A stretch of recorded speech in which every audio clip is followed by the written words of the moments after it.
simplify the following algebraic expressions. So we have number 1 and number 2 there.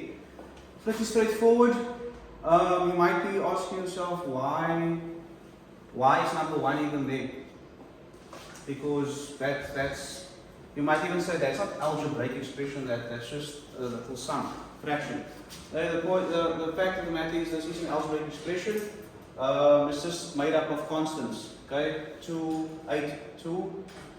You have in the numerator 2 plus 8. So how many terms are in the numerator?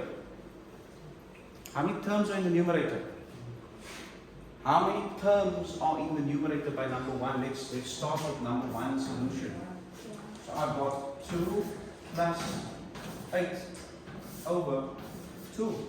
How many terms are in my numerator? Alexander says 1. 1 term.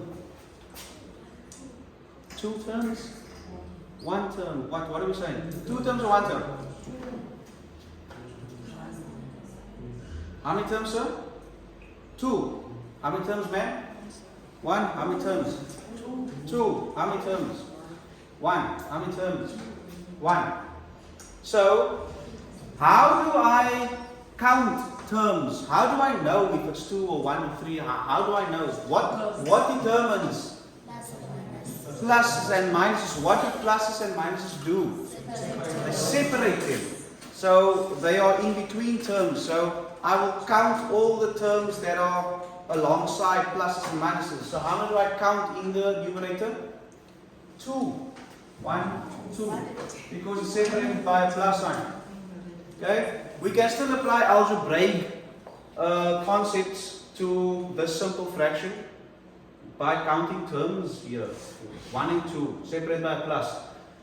This, of course, is how many terms, though, if I look at the expression as a whole. How many terms is that? In other words, how many terms are in this algebraic expression as presented to you here? The whole thing. 2? It's 1. This is 1 term.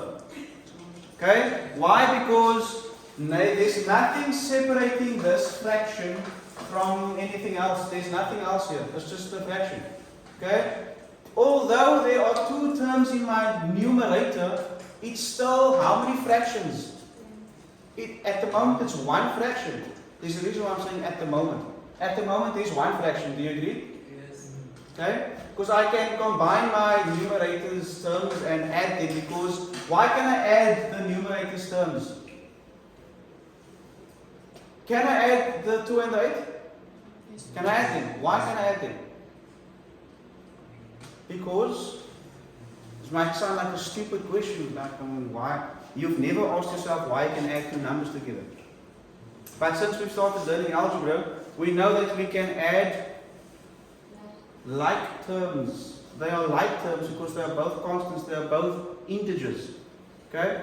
If one of them had to have a variable attachment like 2a, immediately they cease to be like terms, which means I would not be able to add them. Yes?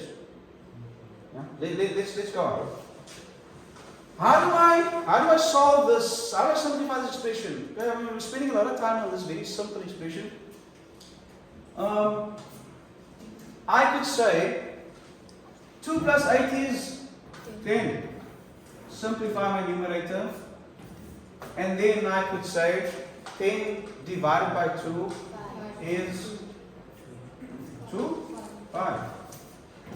Very, very straightforward, right? Once again, why are we doing this? Well, how else could I have done this? You'll notice that I was able to add the 2 and the 8 and keep it over 2 because 2 is the denominator, right? So it's 1 fraction that is having a denominator of 2. So I could also have said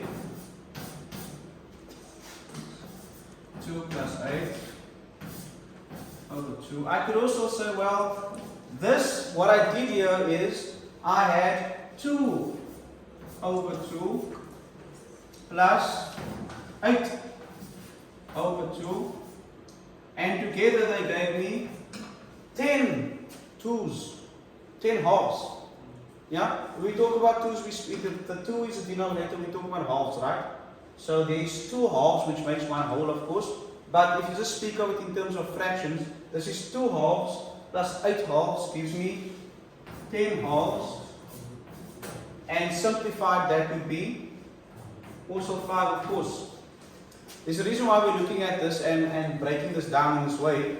I need us to see that this fraction that was a single fraction, everyone look here please, thank you, it's important.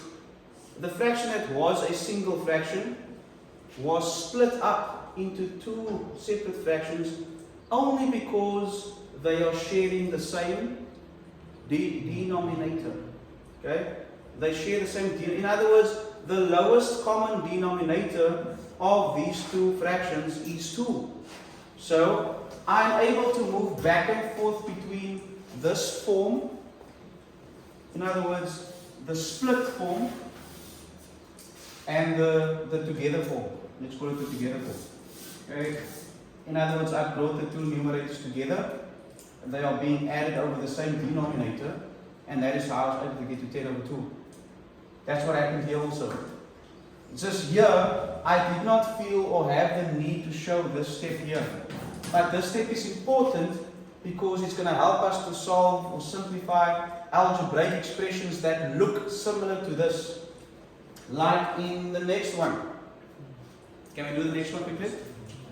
Let's do the next one and see what I mean.